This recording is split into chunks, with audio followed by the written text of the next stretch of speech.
ibadah jahil tadi. Ya. Inilah yang terjadi kepada Imam Syafi'i radhiyallahu anhu. Imam Syafi'i gurunya adalah Imam Hanafi. Ketika Imam Syafi'i dengan Imam Hanafi pada malam hari, para gurunya ini menjelaskan bahwasanya Imam Syafi'i adalah imam ataupun ulama yang sangat besar. Ketika muridnya ini melihat pada malam hari itu Imam Hanafi melaksanakan sholat, Imam Syafi'i tidur. Akhirnya dia berkata dalam hatinya, seperti inikah yang dikatakan oleh guruku, orang yang alim. Guruku terjaga sholat, sedangkan Imam Syafi'i cuma tidur. Padahal Imam Syafi'i bukanlah tidur, tapi di dalam malam itu dia menuntaskan beberapa hukum, menuntaskan beberapa masalah. Itulah yang dilaksanakan oleh Imam Syafi'i.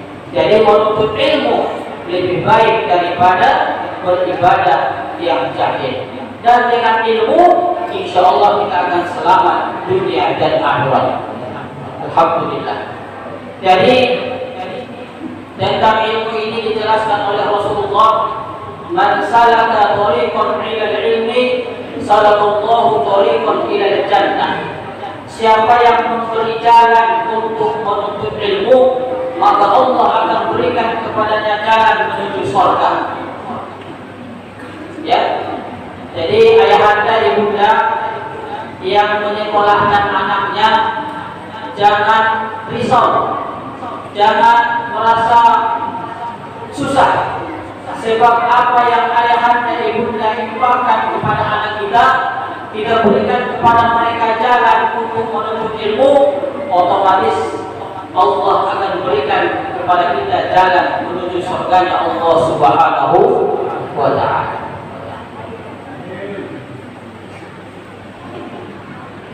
Ketika anak kita nanti mendapat ilmu, bisa membedakan mana yang hak, mana yang batil, maka usaha kita itu, maka apa yang kita berikan kepada anak kita itu, maka itu akan merupakan sedekah, merupakan jalan menuju surganya Allah Subhanahu wa ta'ala. Man salaka tariqan ila al-ilmi sallallahu tariqan ila al-jannah. Anna al-'alima yastaghfiru man fis samawati wa man fil ardi. Karena orang yang alim itu, maka apa yang ada di bumi, apa yang ada di langit, meminta ampun kepada Allah Subhanahu wa ta'ala. Mereka meminta agar diampuni orang yang berilmu itu. Wa annal ulama warasatul anbiya. Dan para ulama-ulama itu adalah pewaris Nabi.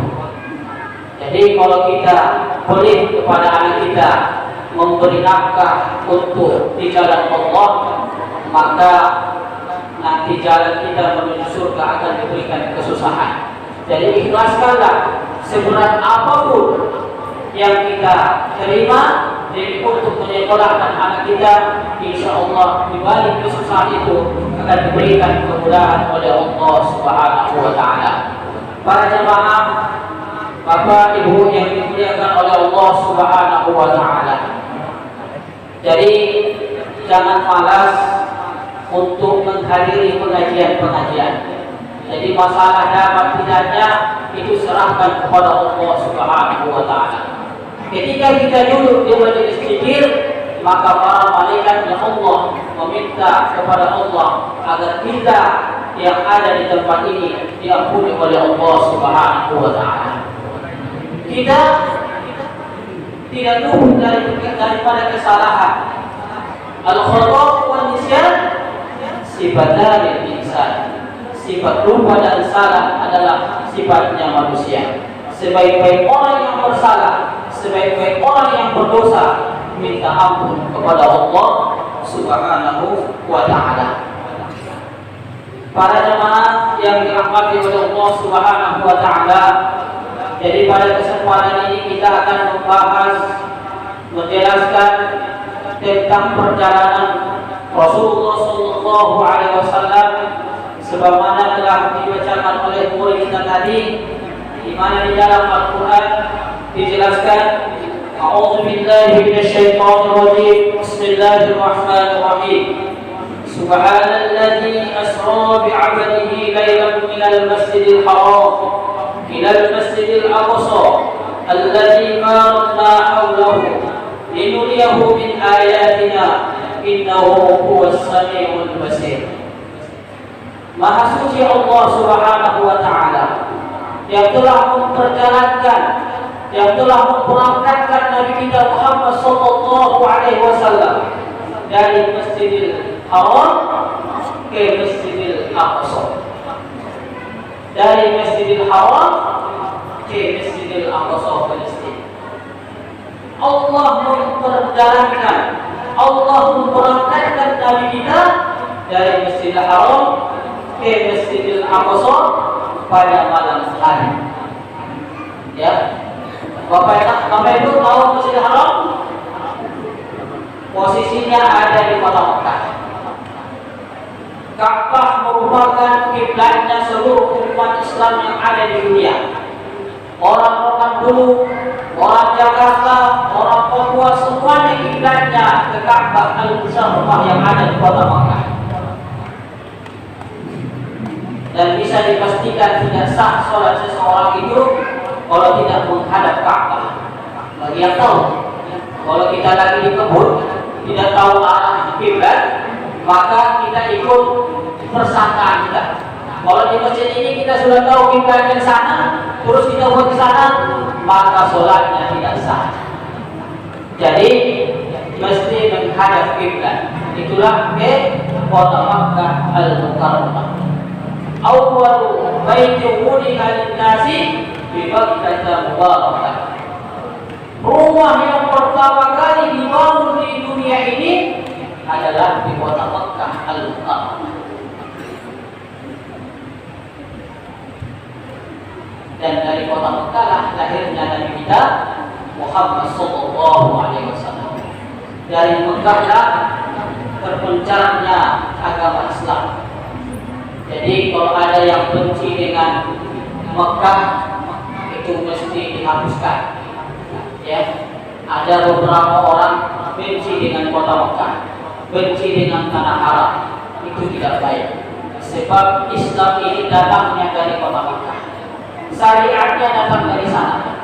Kalau Rasulullah tidak dilahirkan, maka kita tidak tahu yang mana yang benar, yang mana yang salah. Tapi dengan adanya Rasulullah, adanya kota Makkah, maka kita bisa mengetahui mana yang benar, mana yang batil. Kita bisa menikmati bagaimana indahnya beragama Islam. Kalau Bapak Ibu tidak yakin bahwasanya agama Islam ini adalah agama yang nyaman, yang baik, coba dulu masuk ke agama yang lain. Ya, tapi naudzubillah ya. Sebab di dalam agama Islam semuanya diatur oleh Allah Subhanahu wa taala. Kalau hanya perkara yang jelek itu juga diatur oleh Allah Subhanahu wa taala. Bagaimana dengan perkara-perkara yang mulia? Itulah indahnya Islam. Saya menyampaikan tadi Rasulullah diberangkatkan oleh Allah dari kota Mekah menuju kota Palestina, Masjidil Aqsa. Dan rumah Allah yang pertama kali dibangun di dunia adalah di kota Mekah. Itulah Masjidil Haram. Masjidil Haram mempunyai kelebihan. Kenapa disebut dengan Masjidil Haram? Kenapa disebut dengan tanah haram? Haram itu kan kalau di bahasa kita, haram itu sesuatu yang tidak boleh. Ibaratnya babi haram, anjing haram, mencuri haram. Tapi di sana Masjidil Haram, tanah haram. Jadi kalau kita lihat di beberapa sejarah, haram yang ada di kota Mekah itu artinya adalah mulia. Jadi Masjidil Haram, masjid yang mulia, tanah haram, tanah yang mulia. Jadi di kota Mekah itu ada mahal, di tanah halal boleh kita kerjakan, tapi di kota Mekah tidak bisa kita laksanakan. Kalau di tanah halal kita berniat untuk mencuri belum ditulis, tapi kalau di Mekah berniat untuk mencuri itu sudah langsung ditulis. Jadi dari situlah diharapkan kepada kita untuk berniat yang tidak baik. Dan ketika kita mencuri di tanah halal, itu hitungannya satu. Kalau kita mencuri di tanah haram Mekah, itu 100.000 kali lipat. Kalau saya curi buku di sini satu, dosanya satu. Tapi kalau di Mekah 100.000 buku. Itulah kemuliaan kota Mekah Al-Mukarramah. Begitu juga dengan ibadah yang lainnya. Kalau Bapak Ibu, mungkin alhamdulillah di antara kita sudah ada yang berangkat ke kota Mekah, baik haji, begitu juga dengan umroh, dan mudah-mudahan yang belum kita terus berdoa, berikhtiar, sehingga Allah panggil kita menjadi tamu Allah dan tamu Rasulullah SAW. Sebab kami sering berkata, sering bercerita kepada para jamaah, Mekah Madinah ini adalah surga dunia yang umat Islam. Kalau kita ingin tahu bagaimana surga dunia yang umat Islam, maka berangkatlah ke Mekah dan Madinah. Kalau Bapak Ibu pernah mendapatkan kesenangan di program ini, dibandingkan kita berangkat ke kota Mekah, tidak ada perbandingan kesenangan yang Allah berikan di tempat ini. Saya sering mendengar cerita daripada para jamaah. Di Indonesia itu dia pernah susah, utangnya banyak, usahanya bangkrut, anaknya kurang baik. Ketika berangkat ke kota Mekah, semuanya itu hilang, lelah, dibuat oleh Allah Subhanahu wa Ta'ala. Itulah magnetnya kota Mekah Al-Mukarramah. Jadi saya yakin kalau kita memang beriman kepada Allah dan Rasulnya, akan selalu ada di dalam hati kita Mekah dan Madinah. Dan ini merupakan rukun Islam yang rukun iman atau rukun Islam? Hah? Rukun iman? Rukun Islam ya. Rukun Islam yang terakhir, yaitu menunaikan ibadah haji bagi yang sanggup. Jadi insya Allah kalau sekarang zamannya, insya Allah 90% kita mampu sebenarnya. Cuma belum kesana kita buat hasil-hasil daripada tangan kita. Buktinya kalau kita mau beli sepeda motor bisa, mau beli tanah bisa, mau beli kebun bisa, mau menyekolahkan anak kita bisa, mau bikin pesta anak kita yang biayanya puluhan juta bisa. Tapi ketika kita disuruh untuk berangkat menunaikan ibadah haji atau ibadah umroh, kita berpikir 1000 kali pikir. Inilah kerjaan syaitan, musuh nyata kita.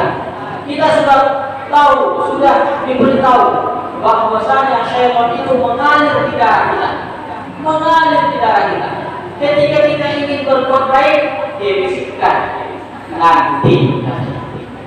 Ketika kita ingin berbuat baik, dia bisikkan kan masih muda. Ketika kita mau berbuat baik, dia bisikkan kan masih ada besok, besok dan besok. Akhirnya belum sampai ke tujuan, kita sudah dipanggil oleh Allah Subhanahu wa Ta'ala. Panggilan yang terakhir bukan panggilan haji dan umrah, tapi panggilan yang terakhir yaitu inna lillahi wa inna ilaihi raji'un. Nauzubillahi. Kenapa saya sampaikan tadi orang yang bisa melaksanakan ibadah di kota Mekah adalah nikmat, bahagia? Karena Bapak Ibu bisa bayangkan beribadah satu hari di kota Mekah sama tidak beribadah di Indonesia 100.000 hari. 100.000 hari. 100.000 hari itu berapa tahun? Kalau tidak salah hampir 80 tahun. Umur kita biasanya paling 60-70. Ibadah di sana satu hari sudah 80 tahun. Inilah kelebihan umatnya Nabi kita Muhammad sallallahu alaihi wasallam. Walaupun umur kita pendek, tapi ada kelebihan-kelebihan yang Allah berikan kepada umatnya Nabi kita Muhammad sallallahu alaihi wasallam. Jadi dari Masjidil Haram Allah berangkatkan Nabi kita menuju Masjidil Aqsa Palestina. Kalau di kota Mekah ibadah dosa dilipat gandakan sampai 100.000 kali lipat ganda, di Masjidil Aqsa itu 500 kali lipat ganda. Kalau di Madinah 1000 kali lipat ganda. Kalau di Masjid Kuba beribadah di sana 2 rakaat sama pahalanya seperti melaksanakan ibadah. Maka Rasulullah ketika tinggal di Madinatul Munawwarah, di dalam seminggu itu dia mendatangi Masjid Kuba 2 kali dalam seminggu. Ya. Khusus dikejar oleh Rasulullah sholat di Masjid Kuba agar mendapatkan pahala umrah. Tahukah kita bagaimana besarnya pahala umrah? Kata Rasulullah dalam hadisnya, al-umratu ila al-umrati kafaratun lima bainahuma wal hajjul mabrur laisa lahu jazaa illa al-jannah. Umrah yang satu dengan yang lainnya di antaranya itu adalah pengampunan dosa-dosa kita. Allah akan mengampuni dosa-dosa kita. Dan haji yang mabrur tidak ada baginya balasan kecuali surga Jannatul Na'im. Sekali lagi saya mohon maaf kepada ayah dan ibunda. Saya tidak bermaksud menceritakan ini yang tidak baik. Saya bertujuan agar kiranya menambah semangat kita, memupul semangat kita. Mungkin selama ini untuk berangkat ke sana itu biasa-biasa saja. Mudah-mudahan dengan mengetahui kelebihannya, ada rencana, ada niat. Kan yang penting itu niat dan ikhtiar. Kata Rasulullah, innamal a'malu binniyat. Sesungguhnya pekerjaan kita itu disertai dengan niat. Kalau niatnya saja tidak ada, bagaimana mau sampai? Sedangkan kita niatkan, kita usahakan, belum tentu sampai. Ini kadang dia takut untuk berniat.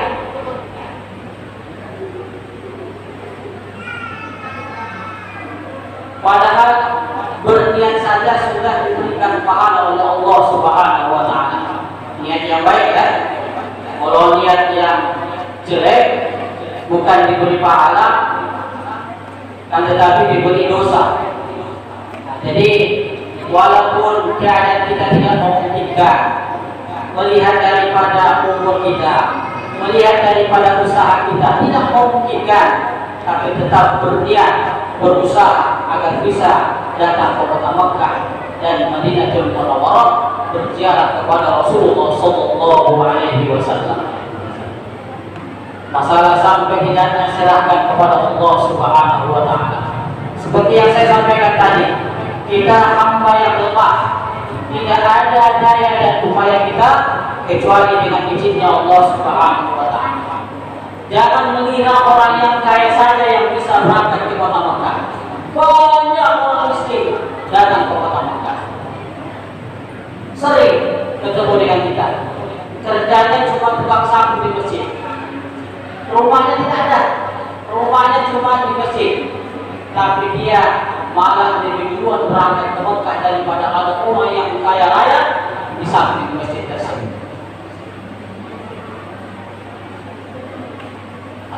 Ada kaitannya dengan perjalanan Rasulullah SAW Sallallahu Alaihi Wasallam. Jadi kalau Allah sudah mengatakan kun, maka jadilah dia. Wajah Allah sayang yakun lahu kun fayakun. Kalau Allah sudah mengatakan berangkat, maka berangkat. Kalau Allah sudah mengatakan jadi kaya, maka akan jadi kaya. Kalau kita lihat orang-orang di sekitar kita, orang-orang kaya, tidak lama Allah jadikan dia jadi orang kaya. Dan kalau ada orang yang miskin, orang kaya jadi orang miskin, tidak lama Allah melelahkan hartanya. Kalau Allah menginginkan sesuatu itu terjadi, maka akan terjadi. Makanya disampaikan oleh Rasulullah, innamal a'malu binniyat. Sesungguhnya pekerjaan itu sesuai dengan niat kita. Kalau kita niatkan baik, insya Allah akan baik. Ya. Jadi makanya ada pekerjaan dunia itu dengan niatnya bisa jadi amal akhirat. Ada amal akhirat itu dengan niatnya jadi amal dunia. Misalnya, kalau kita nanam sawit, kita niatkan nanti kalau sawit ini berhasil, maka ini saya akan infakkan sebagai masjid. Hasilnya ini nanti akan saya sekolahkan anak saya ke agama. Kalau hasil sawit ini nanti berhasil sawit ini, maka saya akan berangkat ke Mekah Madinah. Maka yang tadinya pekerjaan dunia, maka akan menjadi amal akhirat. Sebaliknya, amal akhirat dengan niat yang tidak baik akan jadi amal dunia. Umpamanya saya sholat, mertua saya pasti melarang saya. Oh, karena mertua di belakang, nah ini nanti bacaannya saya baguskanlah. Atau yang biasanya qul huwallahu ahad, saya bikin alif lam mim, al-baqarah. Ini kan ibadah, sholat ibadah. Tapi dengan niatnya karena mertua, karena orang, maka jadi amal dunia, sia-sia. Nah, inilah pentingnya niat. Jadi makanya kita dalam kehidupan ini tidak bisa kita mematok ataupun mengatakan seseorang itu tidak baik. Belum tentu yang kita lihat itu sesuai dengan yang kita lihat. Karena kita lihat dia beribadah, belum tentu ibadahnya diterima. Karena kita lihat kenapa dia terlambat sholat, mungkin ada penyebabnya. Jadi kita senantiasa husnudzon, berbaik sangka kepada Allah, berbaik sangka kepada kita sesama manusia. Para jamaah yang dirahmati oleh Allah Subhanahu wa Ta'ala, jadi pada malam hari itu Allah memberangkatkan Nabi kita Muhammad Sallallahu Alaihi Wasallam dari Masjidil Haram ke Masjidil Aqsa, Palestina. Tujuannya linuriyahu min ayatina, untuk kita ambil hikmah untuk melihat kekuasaan Allah Subhanahu wa Ta'ala. Inilah tujuannya Allah memberangkatkan Nabi kita dari Masjidil Haram ke Masjidil Aqsa, bahkan sampai ke langit yang pertama, kedua, ketiga, keempat, ketujuh, dan seterusnya. Tujuannya untuk melihat bagaimana kekuasaan Allah Subhanahu wa Ta'ala.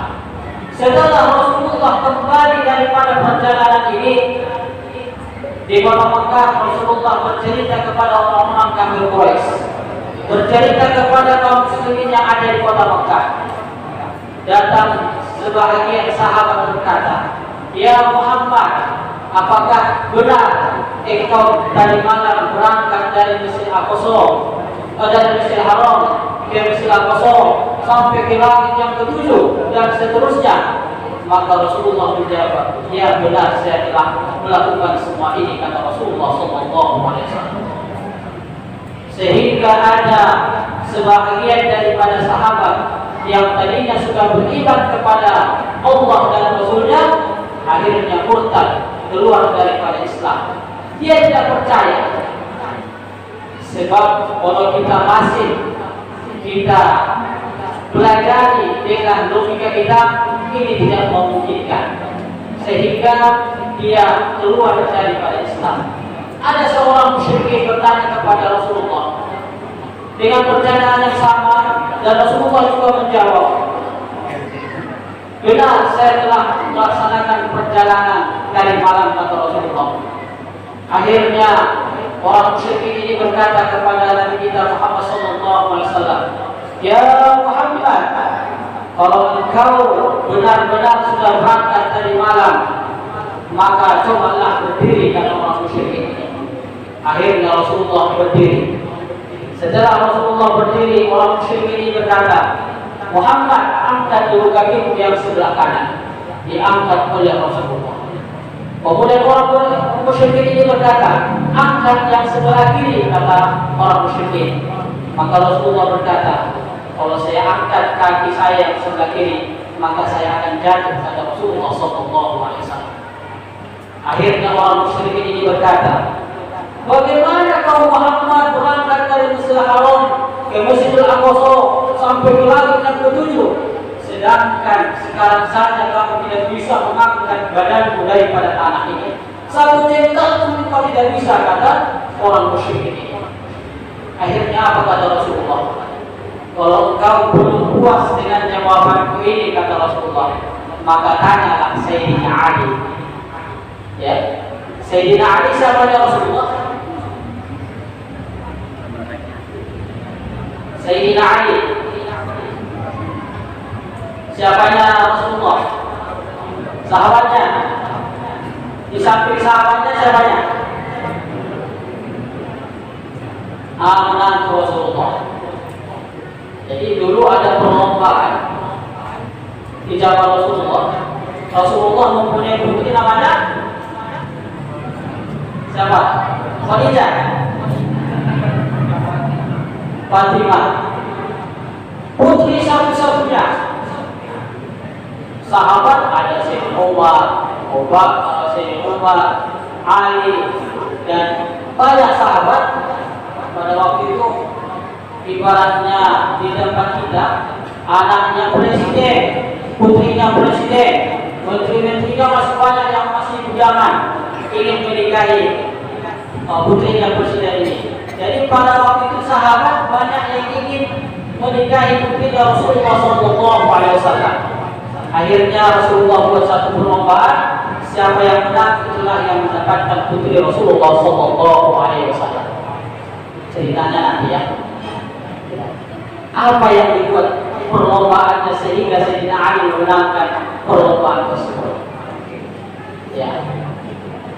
Rasulullah berkata, pergilah ke Sayyidina Ali agar kamu mendapatkan jawaban yang sempurna, kata Rasulullah. Akhirnya orang musyrik ini mendatangi Sayyidina Ali. Ya Ali, Muhammad tadi malam melaksanakan perjalanan dari Masjidil Haram ke Masjidil Aqsa sampai ke langit yang ketujuh. Apakah kamu sudah tahu ini? Sudah, kata Sayyidina Ali. Maka bagaimana mungkin bisa ini terjadi, kata orang musyrik ini? Akhirnya Sayyidina Ali mengambil pedangnya, langsung meletakkan ke leher orang musyrik tadi, dan dia langsung memancung membunuh orang musyrik ini. Inilah jawaban yang paling benar. Sehingga pada waktu itu ada beberapa sahabat yang tidak setuju dengan perbuatan Sayyidina Ali. Para sahabat berkata, ya Ali, kenapa engkau bunuh musyrikin ini? Adakah Rasulullah menyuruh engkau membunuhnya? Sayyidina Ali menjawab, tidak ada disuruh oleh Rasulullah. Tapi inilah jawaban yang sempurna kepada orang yang tidak percaya kepada perjalanan Rasulullah SAW. Sebab kata Sayyidina Ali, kalau dijelaskan kepada orang musyrik ini, dia tidak akan percaya. Maka penggallah yang paling mantap jawabannya. Itulah yang dibuat oleh Sayyidina Ali karramallahu wajhahu. Bapak Ibu yang saya muliakan, jadi di dalam perjalanan Rasulullah ini tujuannya untuk melihat bagaimana kekuasaan Allah Subhanahu wa Ta'ala. Jadi di dalam Islam ada beberapa hal yang tidak bisa kita pikirkan, ada beberapa hal yang tidak bisa kita logikakan. Orang sekarang yang liberal katanya kalau tidak masuk akal itu tidak benar. Itulah paham-paham sekarang yang dipasarkan. Kalau tidak masuk akal berarti tidak benar. Ya, pokoknya kalau kita mengirim baca-bacaan kepada orang yang baik, bagaimana caranya sampai dia pakai apa? Bagaimana kamu percaya kepada Allah? Memangnya kamu pernah lihat Allah? Pernah dengar Allah? Hal-hal inilah yang mereka kadang bertanyakan kepada kita. Sebab hal ini tidak bisa kita logikakan. Ada guru-guru kita dulu bercerita, ada orang-orang yang ingin mencari Allah. Dia mencari Allah, tidak mungkin ketemu. Kalau dia paksakan maka dia akan jadi gila. Jadi kita dalam Islam ini cukup beriman saja, beriman dan kita laksanakan. Kalau banyak pertanyaannya maka itu akan menyesatkan kita. Bapak Ibu, saya dari Mekah Madinah, bahkan tidak pernah datang ke sana. Ibaratnya saya bilang Ka'bah itu sangat besar, tingginya sekian. Bagaimana Bapak Ibu percaya? Tapi itulah namanya iman. Iman percaya apa yang telah disampaikan oleh Allah dan Rasulnya Nabi kita Muhammad Sallallahu Alaihi Wasallam. Jadi Rasulullah berangkat dari Masjidil Haram ke Masjidil Aqsa. Jadi masjid ini adalah tempat yang sangat mulia.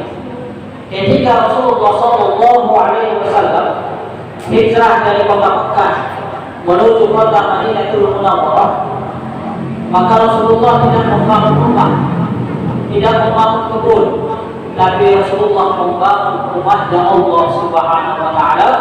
Itulah Masjid Nabawi. Sebab kata Rasulullah dalam hadisnya, man bana masjidan wanallaha mislahu baitan fil jannah. Siapa yang membangun rumahnya Allah, siapa yang membangun masjid, maka Allah akan bangun nanti rumahnya di surga. Alhamdulillah masjid kita sudah bagus.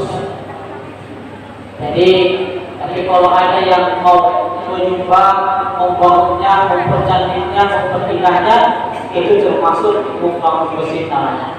Jadi Rasulullah ketika hijrah dari Mekah Madinah, yang pertama kali dibangun adalah Masjid Nabawi. Ya, Masjid Nabawi. Madinatul Munawwarah mulia dengan adanya Rasulullah Sallallahu Alaihi Wasallam. Dulu kota Madinah namanya Yasrib, tapi dengan datangnya Rasulullah ke sana disebut dengan Madinatul Munawwarah, tanah yang terpencar cahaya keimanan dan ketakwaan kepada Allah Subhanahu Wa Taala. Madinah artinya tempat, Munawwarah bercahaya. Dari sanalah kalimat La ilaha illallah Muhammadur Rasulullah Sallallahu Alaihi Wasallam terpecah ke seluruh dunia sampai ke tempat kita. Alhamdulillah. Alhamdulillah.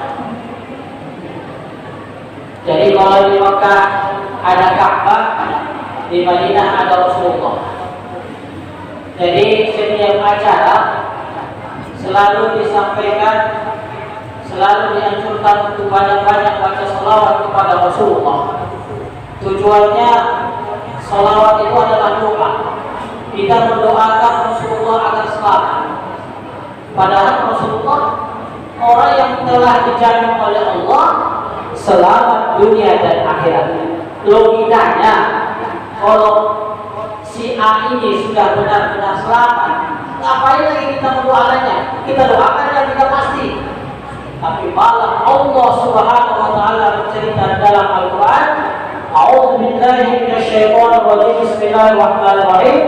Innallaha wa malaikatahu yusholluna 'alan nabi ya ayyuhalladzina amanu shallu 'alaihi wa sallimu taslima. Allah berselawat kepada Nabi kita. Malaikat-malaikat yang Allah berselawat kepada Nabi kita. Mereka mendoakan Rasulullah alaihissalam.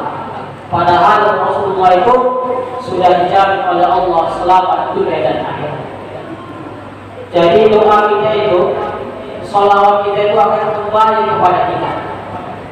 Jadi ibaratnya kaca, kita pantulkan cahaya, maka cahayanya itu bukan diam di kaca tapi ke kita kembali. Alhamdulillah. Jadi doa yang kita kirim kepada Rasulullah itu dengan arti mendoakan kita sendiri. Kalau kita doakan Rasulullah agar selamat, maka berarti itu mendoakan kita agar selamat dunia dan akhirat. Dan orang yang membacakan salawat kepada Rasulullah, kata Nabi kita, man shalla alayya sallallahu alaihi asyara. Di riwayat yang lain, man shalla alayya asyara sallallahu alaihi mi'ata marrah. Siapa yang bersalawat kepada Rasulullah 1 kali, maka Allah akan bersalawat kepadanya 10 kali. Ketika kita mengucapkan salawat 10 kali, maka Allah akan bersalawat kepada kita 100 kali. Inilah amalan yang sangat mujarrab, yang sangat mulia. Kita sholat tanpa salawat tidak sah. Kita sholat Jumat tanpa salawat kepada Rasulullah tidak sah. Kita mengaku Islam tanpa mengaku Rasulullah, Islam kita tidak sah. Jadi Allah dan Rasulullah tidak bisa kita pisahkan di dalam perkara kita. Asyhadu an la ilaha illallah wa asyhadu anna Muhammadar Rasulullah. Dan guru-guru kita sering menjelaskan syahadat ini sering-sering kita baca. Sebab kadang perkataan kita, perbuatan kita sudah keluar daripada Islam. Ketika kita keluar dari Islam, kita baca syahadat, maka kita akan kembali kepada Islam. Kadang ada kesyirikan kita, apalagi zaman sekarang ini. Kita kadang percaya dengan pekerjaan kita, bukan percaya dengan Allah. Saya kaya karena saya banyak. Saya kaya karena saya kerja. Saya kaya karena saya bos. Padahal bos sawit itu adalah jalan daripada Allah Subhanahu wa Ta'ala. Belum tentu orang yang kaya banyak harta, ya, maksudnya belum tentu sesuatu yang Allah berikan itu akan bisa kita manfaatkan ke jalan yang diridhai oleh Allah Subhanahu wa Ta'ala. Jadi kalau kita menganggap pekerjaan kita itu yang akan mendatangkan harta kepada kita, maka itu akan menjadi syirik. Sebab yang memberi rezeki itu adalah Allah. Pekerjaan itu adalah cuma sebab. Kebun sawit kita itu cuma sebab. Zaman sekarang ini sawitnya 1 hektar pendapatannya cuma 500 kilo. Ada orang 1 hektar pendapatannya 1 ton, bahkan ada yang lebih. Siapa yang mengambil ini? Sama-sama dipupuk, sama-sama dirawat, tapi yang si A mendapatkan 500 kilo, si B mendapatkan 1 ton. Ya, kalau dilogikakan tak bisa. Padahal kadang si A di sebelah kanan, si B di sebelah kiri, hasilnya beda. Itulah kekuasaan Allah Subhanahu wa Ta'ala. Jadi ini kami sampaikan agar kita lebih yakin di dalam agama Islam. Dan yang hidup ini kan yang akan kita bawa amal kita. Amal kita yang akan kita bawa. Kalau semua ini, baju ini, kendaraan kita, semuanya itu akan tinggal. Jadi selama kita hidup, mari kita pergunakan apa yang Allah berikan kepada kita, sehingga Allah menambah nikmatnya dan kita juga bisa beramal baik di dunia Allah Subhanahu wa Ta'ala ini. Para jamaah yang dirahmati oleh Allah Subhanahu wa Ta'ala, di dalam perjalanan Isra wal Mi'raj Rasulullah SAW ini ada yang sering kita dengar, bahwasanya hadiah yang paling besar yang Rasulullah bawa kepada kita adalah sholat. Inilah yang dibawa oleh Rasulullah SAW. Jaga dengan ayat-ayat Al-Quran sudah bisa.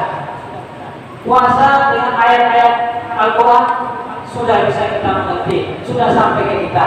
Tapi sholat langsung dititipkan oleh Allah kepada Nabi kita Muhammad SAW.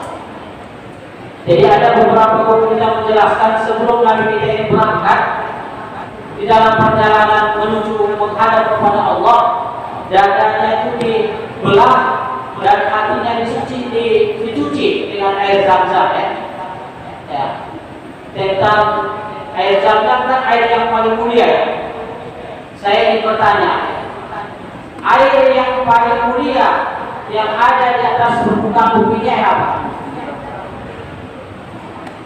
Ayo, air yang paling mulia yang ada di atas permukaan bumi ini. Air apa? Air Zam-Zam. Ada yang lain? Air wudu, air susu ibu, air mata buaya, air mata air. Air apa yang paling mulia yang ada di atas permukaan bumi ini? Air liur. Ada yang tahu?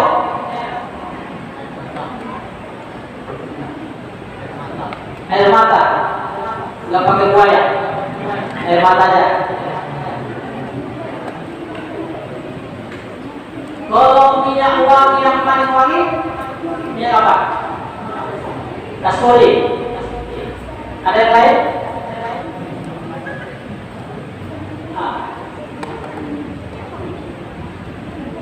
Jadi ketika Rasulullah ini berangkat, yang mencuci hatinya Rasulullah ini adalah air Zam-Zam. Tapi ada sebenarnya air yang paling mulia di atas air Zam-Zam, itulah air yang keluar daripada selah jarinya Rasulullah SAW.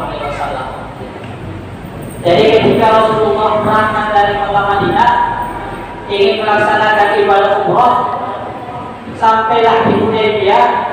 Di Hudaybiyah dikabarkan tidak ada air, gurun pasir, padang pasir, tidak ada sumber seperti di tempat kita, tidak ada sungai, tidak ada air yang besar. Akhirnya disitulah datang kekuasaan Allah Subhanahu Wa Taala. Keluarlah dari selah dari Rasulullah SAW air yang sangat banyak.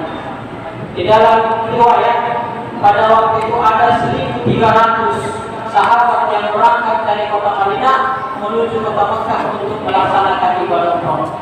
Dari jari-jari Rasulullah inilah keluar air untuk minum para sahabat yang menuju Madinah, untuk meluhajat dan lain sebagainya. Itulah air yang paling mulia. Kalau minyak wangi yang paling mulia, PR ya. Dua ya. Bapak Ibu yang saya muliakan, jadi hadiah yang dibawa oleh Rasulullah kepada kita umatnya adalah sholat. Sholat ini merupakan suatu kewajiban kepada kita umat Islam. Dan sholat ini adalah kepalanya ibadah, rasul ibadah. As-sholat rasul ibadah. Sholat ini adalah kepalanya ibadah. Jadi kalau di rumah, di keluarga kita, kalau tidak ada kepala keluarga, maka semuanya akan kacau. Kalau di dalam ibadah tidak ada kepalanya, maka ibadahnya akan kacau. Ya. Bapak Ibu haji, tapi tidak sholat. Bapak Ibu bayar zakat, puasa, tapi sholatnya tidak dilaksanakan, maka ibadahnya akan timpang. Maka ibadahnya tidak sempurna. Sebab kata Rasulullah, as-sholat rasul ibadah. Sholat itu adalah kepalanya ibadah. Jadi di dalam melaksanakan sholat sudah sering kita pelajari, sudah sering diingatkan oleh guru-guru kita. Sholat ini adalah suatu kewajiban bagi kita 5 kali sehari semalam. yang ini awalnya diperintahkan oleh Allah 50 kali, ya, akhirnya sampai ke 10 sampai ke 5 kali dalam sehari semalam. Ini sudah ditawar oleh Nabi kita Muhammad Sallallahu Alaihi Wasallam. Jadi kalau seandainya yang 50 itu tidak ditawar, tidak diperkecil, maka mungkin kita akan keberatan. Tapi itulah kelebihan yang Allah berikan kepada umat Nabi kita Muhammad Sallallahu Alaihi Wasallam melaksanakan sholat 5 kali sehari semalam. Jadi sholat ini mesti kita laksanakan, dan sebelum sholat ada hal-hal yang perlu kita perhatikan agar sholat kita itu diterima oleh Allah Subhanahu Wa Taala. Sebab kalau wudu kita tidak sah, maka sholatnya tidak sah. Jadi wudu ini mesti kita perhatikan. Sebelum berwudu ada bersuci namanya. Karena zaman sekarang ini mungkin namanya syariat, ya, namanya hukum Islam sangat banyak sekali. Cuma yang menurut Imam Syafi'i yang sering kita amalkan, ini mesti berwudu, mesti beristinja, kemudian kita berwudu. Jadi istinja itu masih bersih, ya. Kadang dia sudah buang air kecil, kemudian dia langsung berwudu, maka wudunya tidak sah. Jadi mesti beristinja dulu, dibersihkan dulu, baru berwudu.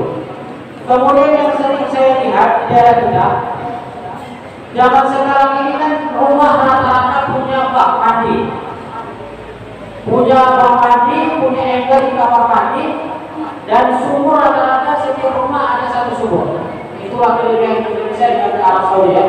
Kalau dalam Saudi air di sana itu disuling dari air laut. Makanya Bapak Ibu yang sudah pernah ke sana, air yang ada di sana itu terasa kayak ada garamnya.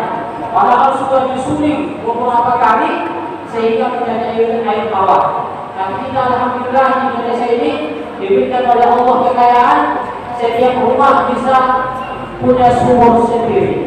Tapi yang jadi masalah, bak mandi kita itu, umpamanya bak mandi kita cuma 1 meter kali 1 meter, itu kan tidak sampai 2 bulan.